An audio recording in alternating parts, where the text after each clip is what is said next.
I think we can do that. If you look at our budget online, you'll see how we do it. It's very possible. The NDP. Thank you.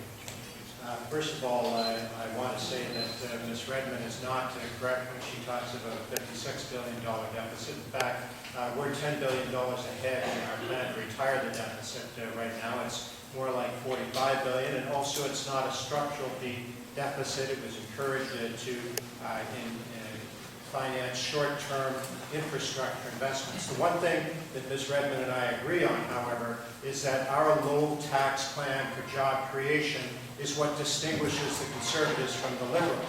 The fact of the matter is you cannot tax your way back to a recovery, as the Liberals and the NDP propose. What we're doing is, in fact, promoting economic growth, and we're doing that through low taxes, both on job-creating corporations and on individual Canadians. And as the economy grows, the revenue that produces will enable us to fund things like health care, like education, and other social services. Stephen? We have that many initiatives. We're mainly around internet usage and regulation, but which we can do without raising taxes, of course. But I think that the question of raising taxes versus social services is a little wrong-headed. I'm not insulting the question. I think it's a great question, and it will give me a chance to answer you.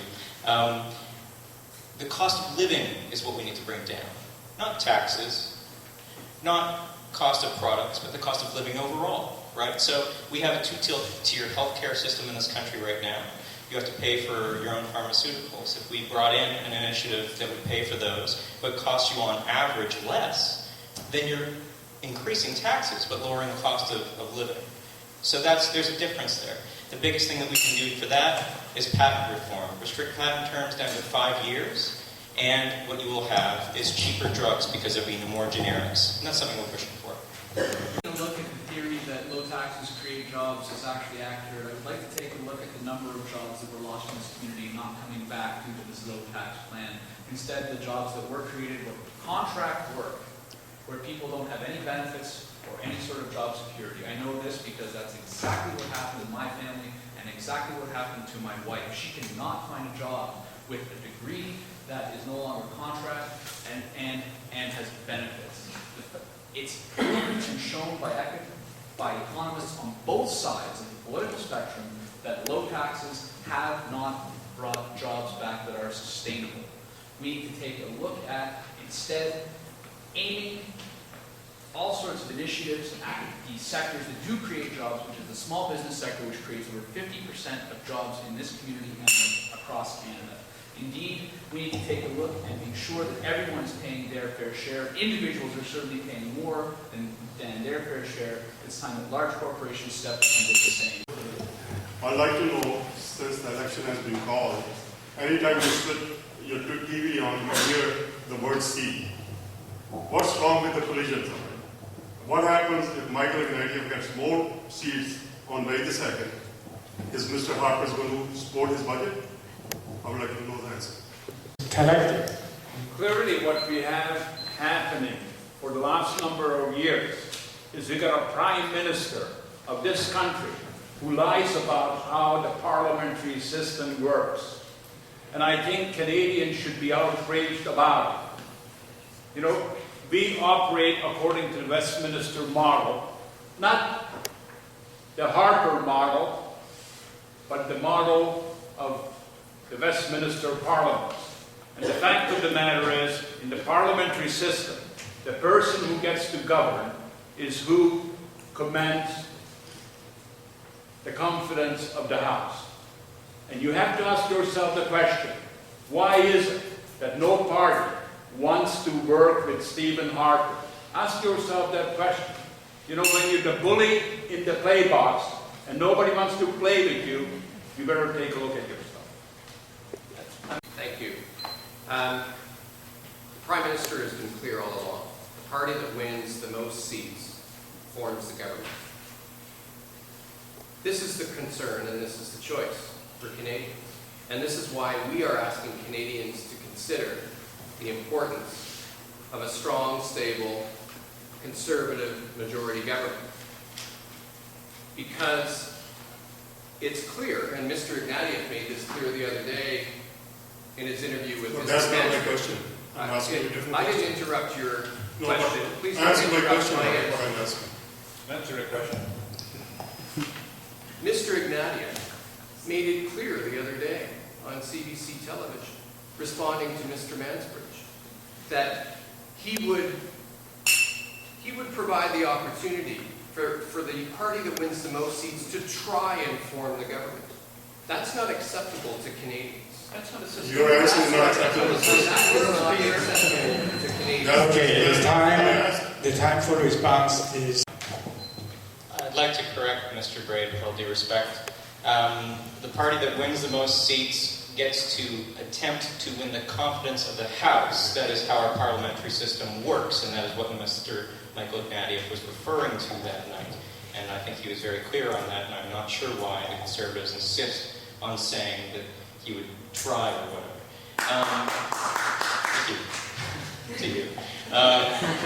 Many years ago, Harper disagreed with himself.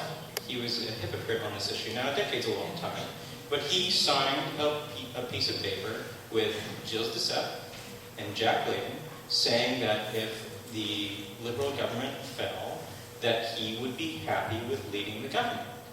Now, that is a complete contradiction to what he's saying now. I don't know how much Parliament changes over 10 years. I didn't notice any big changes. And so, why the discrepancy? And I think it's obvious. It's because it favors him.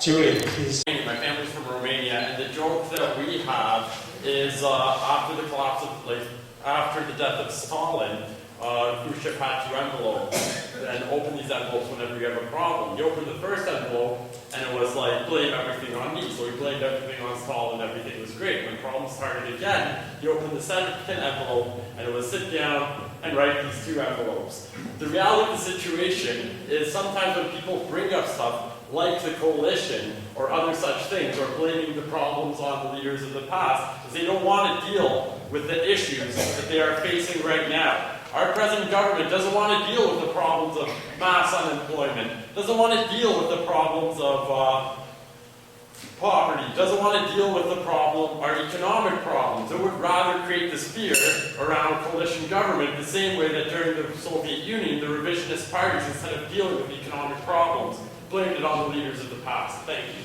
Thank you. It's clear that the two parties who think that they're the ones who naturally have the right to lead this country, instead of talking about issues about families and healthcare and economic issues, are arguing over who gets to win. I think that there's certain parts that are left out of this debate as to how we're going to fix this country and make it better again, instead of talking about who it is who has the right to govern based on certain rules. I think it's time for a change. I think it's time to elect an NDP government who has shown over the past years that we can work with parties in Parliament in order to get things done for Canadian families. That is the type of change we need to see here. On this issue, the Conservatives are either ignorant of the rules of the Westminster system, or they're actively deceiving the people about them. Those rules have been explained amply well just before me, so I won't go over them. The government, cooperation is not coalition, right? Cooperation is absolutely necessary. The parties that don't manage to get the most seats are supposed to cooperate with one another, and that's just the way the system works. If Ignatieff got a minority and Harper came second, then Harper would do exactly the same thing, and he's lying if he says otherwise. I think in view of the time. With a selfish question. A year back, the RCMP have the spokesperson have made some comment about the politician, especially Chinese descent, have been cooperated with the Chinese government, and I feel this is very, very wrong without any fact in it. So we in here, a lot of Chinese, if I want to advance into politics, I'm afraid to go in here because I may be targeted as a trader of Canadian. So how do you guys doing about it if you elected? I just don't understand what I'm talking about. Yeah, Yeah, okay. Could you repeat it? The spokesperson of RCMP has said they have some Chinese descent cooperated with the Chinese government in BC area. I don't know if it's political or federal, municipality or provincial. He never spoke about which level is it, and we'll let you guys to find out. I remember when that happened and when that was on the news, and I think one thing we need to know about and what we need from our government is transparency and accountability, and we need to know that the RCMP is doing its job and doing its job properly. And when they do things like that, dropping hints or dropping threats or accusations against a community, there is something political behind it, and that's what you're feeling. And it's very unfair, and it is a problem with our government of the day that they do not treat people equally. It's unacceptable. The Green Party would not accept that kind of thing, and I think you'll hear from Julian perhaps about the police going beyond their own jurisdiction, and we saw at the G20 that we are not very far from some extreme behavior, unacceptable behavior in our society. Peter Bray and Mr. Woodward both have your hands up with the two of you. Yeah. Thank you. I can give you some perspective on this. Having been a lawyer for 30 years, I know how the justice system works, how the police work. And the first important principle is that no politician should interfere with any police officer in the execution of his or her duty, and that includes the RCMP. The second important principle is that our justice system and our police work on the basis of evidence, and therefore any claims that are made against any individual will be tested in court based on the evidence, based on the Charter of Rights, and I'm very satisfied that we have a robust judiciary that will protect people. I think that the officer in charge spoke far too loosely and probably regrets having said what he did. Both. With the Chinese community. What the issue was about is the head of COCCC dropped that innuendo, slanderous innuendo, prior to the G20, when China was coming. I mean, I couldn't for the life of me understand how that charge could be thrown out there at that particular time. It was not backed up with anything. What it ended up doing was ended up focusing on the Chinese community very unfairly. It targeted every politician of a Chinese background, which is wrong. And I think the head of COCCC should have been fired for that. But his actions were approved by the Prime Minister. Make no mistake,